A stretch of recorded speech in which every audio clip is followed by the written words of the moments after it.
नगरपालिका आणि नगर परिषदांच्या निवडणुकांदरम्यान निर्माण झालेला राजकीय मतभेद आता हळूहळू निवळण्याचा प्रयत्न भाजप आणि शिवसेना शिंदे गट दोघांकडून सुरू झाल्याचं पाहायला मिळतंय। उमेदवार निवडीतले मतभेद, स्थानिक पातळीवर गटबाजी आणि संघटनात्मक पातळीवरील स्पर्धा या सगळ्यामुळे दोन्ही पक्षात तणाव वाढत चालला होता। विशेषतः काही क्षेत्रात तर परिस्थिती इतकी चिघळली होती की कार्यकर्त्यांची नाराजी उघडपणे जाणवत सुद्धा होती। मात्र आता आगामी महापालिका निवडणुकांची रणधुमाळी जवळ येत असल्यानं या तणावाला विराम देणं दोन्ही पक्षांसाठी राजकीय गरज बनली आहे। भाजप प्रदेशाध्यक्ष रवींद्र चव्हाण यांनी अलीकडे सुरू केलेल्या मोठ्या प्रमाणातील पक्षप्रवेश मोहिमेमुळे कल्याण डोंबिवलीसह इतरही ठिकाणी त्याची तीव्र प्रतिक्रिया उमटू लागली।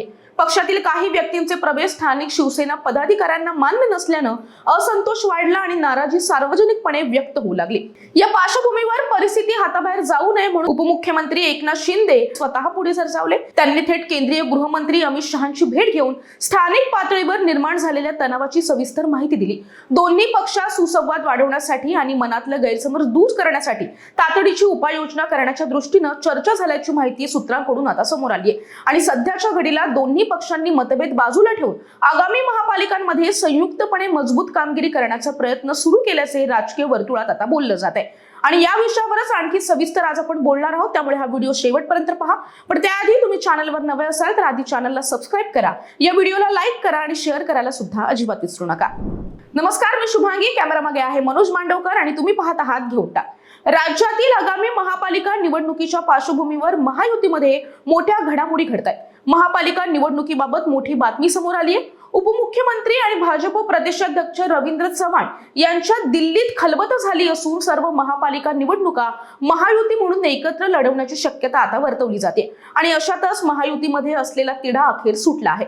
भाजपचे प्रदेशाध्यक्ष रवींद्र चव्हाण आणि उपमुख्यमंत्री एकनाथ शिंदे यांच्यात एक महत्त्वाची बैठक पार पडली आणि या बैठकीमध्ये सर्व मुद्द्यांवर चर्चा झाली असून गेल्या काही दिवसांपासून भाजप आणि शिवसेना शिंदे गटामध्ये सुरू असलेल्या अंतर्गत कलहावर अखेर पडदा पडलाय।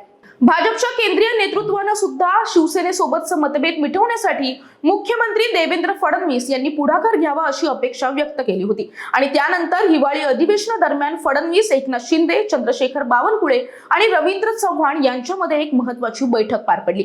या बैठकीत दोन्ही पक्ष महापालिका निवडणुका एकत्र लढणार असल्याचं ठामपणे सांगण्यात आलंय। आणि यानंतर रवींद्र चव्हाण दिल्लीला जाऊन अमित शहा यांच्याशी चर्चा करून परतले आणि लगेचच उपमुख्यमंत्री एकनाथ शिंदे यांच्यासोबत चर्चा झाली।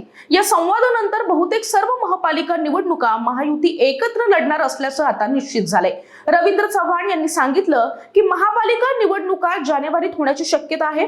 आमच्या झालेल्या बैठकीत निवडणुकी संदर्भात चर्चा झाली। समिती तयार करून पुढील निर्णय घेण्यात येईल। समिती तयार करून प्राथमिक पातळीवर चर्चा केली जाईल। मुंबईसह प्रमुख महापालिकेत युती व्हावी, सर्व ठिकाणी महायुतीतच निवडणूक लढवण्याबाबत आम्ही सकारात्मक चर्चा केली आहे। त्यामुळे आता महायुती सर्व महापालिका निवडणुका एकत्रित लढवणार असल्याचा निर्णय झाल्याचं स्पष्ट झालंय। जागा वाटपाचा फॉर्म्युला ठरवण्यासाठी स्थानिक पातळीवर 4-5 पदाधिकाऱ्यांच्या कमिट्या स्थापन केल्या जातील। उपमुख्यमंत्री एकनाथ शिंदे आणि मुख्यमंत्री देवेंद्र फडणवीस यांच्याशी चर्चा करून हा निर्णय घेतला जाईल असं सुद्धा रवींद्र चव्हाण यांनी सांगितलंय। राज्यातील आगामी 29 महापालिकांच्या निवडणुका महायुती म्हणून एकत्रित लढवण्यावर शिक्कामोर्तब करण्यात आले। अलीकडच्या काही दिवसांपासून भाजप आणि शिवसेना यांच्यातील तणाव निवळण्याचे प्रयत्न स्पष्टपणे दिसू लागले। दोन्ही पक्ष आता आपापसातील मतभेद मागे टाकून ऐक्याचं चित्र उभं करण्यावर भर देताना पाहायला मिळतात। या नाट्यमय घडामोडींमध्ये भाजपची प्रतिमा ढळण्याची भावना निर्माण झाली होती आणि ती पुन्हा सुधारण्यासाठी झालेल्या बैठकींना विशेष महत्त्व आहे। महायुती म्हणून एकत्र असल्याचा संदेश देणं आणि आगामी महापालिका निवडणुकांमध्ये मजबूत आघाडी दाखवणं या दोन्ही उद्दिष्टांसाठी दोन्ही पक्षांच्या नेतृत्वानं तडजोडीचा मार्ग स्वीकारल्याचं दिसतंय। नगर परिषद आणि नगरपालिका स्तरावर झालेले वाद बाजूला ठेवून महापालिकांवर प्रभाव वाढवण्याच्या हेतूनं हे मनोमिलन साधलं जात आहे। आता खरा प्रश्न हा आहे की स्थानिक पातळीवरील वाद खरंच मिटतील का आणि महापालिका निवडणुकीत दोन्ही पक्ष तितक्यात एकजुटीने लढतील का? तुम्हाला काय वाटतं? कमेंट करून नक्की लिहा। या व्हिडिओला लाईक करा, शेअर करायला अजिबात विसरू नका आणि हा व्हिडिओ तुम्ही शेवटपर्यंत पाहिला त्याबद्दल खूप खूप धन्यवाद।